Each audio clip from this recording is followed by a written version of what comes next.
impamvu turwana zahari nyinshi bari bacu ntibigeze bataha ntaramwe tuvuga ziracyarahangaha n'ubundi ziyoboye nanga Sekedi lazima tuondo hira yawe na amani yitwana hensha. Ubuzima bwe bwatangiye kuri Noheli mu mwaka w'1973 ubwo yavukaga i Nyanza ari muri Masisi nkuko yagiye abivuga.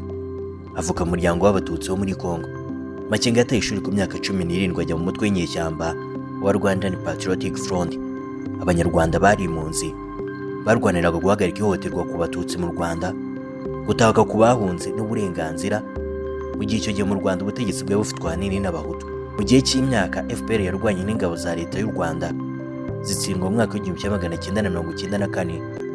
Asubije amaso inyuma mu kiganiro yatanze mu mwaka w'2013, Makenga yaragize ati: ubuzima bwanjye ni intambara, amashuri yanjye ni intambara, ururimi rwanjye ni intambara, ariko nubaha amahoro. FPR n'abarwanyi bayo ba RPA imaze gufata ubutegetsi Kigali, benshi mu bagize leta yariyo n'igisirikare bahungiye muri DRC yari Zaire icyo gihe. Mu gisirikare cya RPA Makenga yageze ku ipeti rya Serija ndetse iyungiriza umukuru wa platoon y'abasirikare. Yari igitangaza mu gutega ibico cyangwa se ambushes. Ubwo mu barwananye na Makenga muri RPA niko yabwiye ikigo cy'ubushakashatsi Rift Valley Institute. Iki kigo kivuga ko kuba atarafite amashuri no kutavuga neza indimi nk'icyongereza n'igifaransa byari imbogamizi mu kuzamuka kwe, ntiyagera kure ku mapeti. Makenga azwiho kuba umugabo uvuga make kandi utari intyoza cyane mu gutanga imbwirwaruhame. Mu mwaka w'1997 yari mu nyeshyamba z'abanyekongo zafashwe n'ingabo z'u Rwanda gukuraho Perezida Mobutu Sese Seko muri Zaire. Ubutegetsi bufata Laurent Désiré Kabila, wahise ahindura izina ry'igihugu akita Repubulika ya Demokarasi ya Kongo.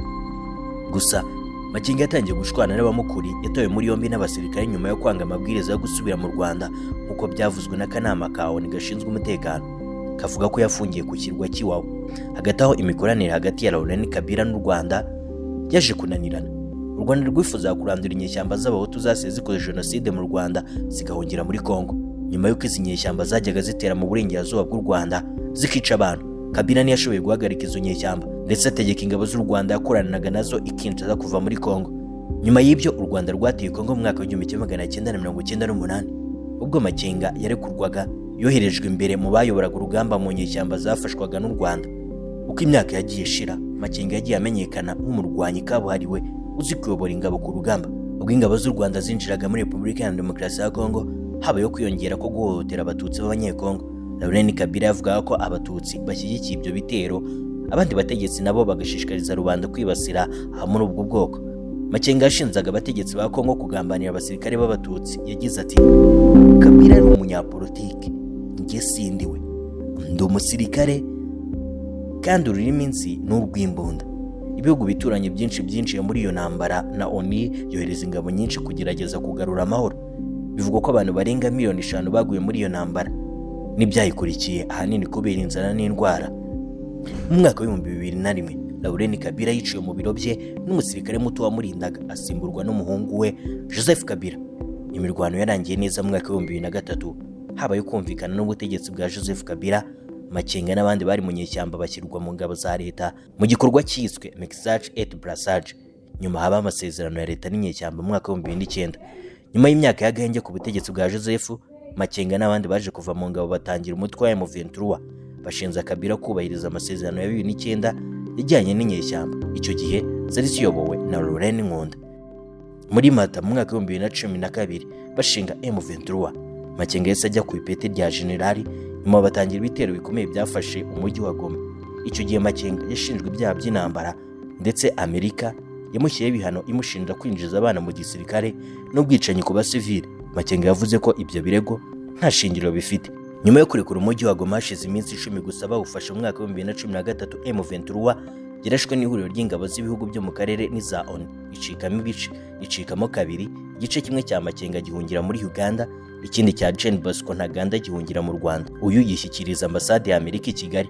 Ntaganda wahimbwaga Terminator yaje kujyanwa mu rukiko mpuzamahanga mpanabyaha irahaye mu Buholande, aho yakatiwe gufungwa imyaka 30. Uganda nayo yagiye ishinzwe gufasha M23, ibyo yahakanye. yahawe inyandiko zo guta muri yombi Makenga ntiyabikora. Nyuma y'imyaka 8 muri 2021 Makenga na bagenzi be bongeye kugaruka muri Repubulika ya Demokarasi ya Kongo. Intambara zongera kurota zihereye icanzu muri Rucuru hafi y'umupaka w'u Rwanda na Uganda.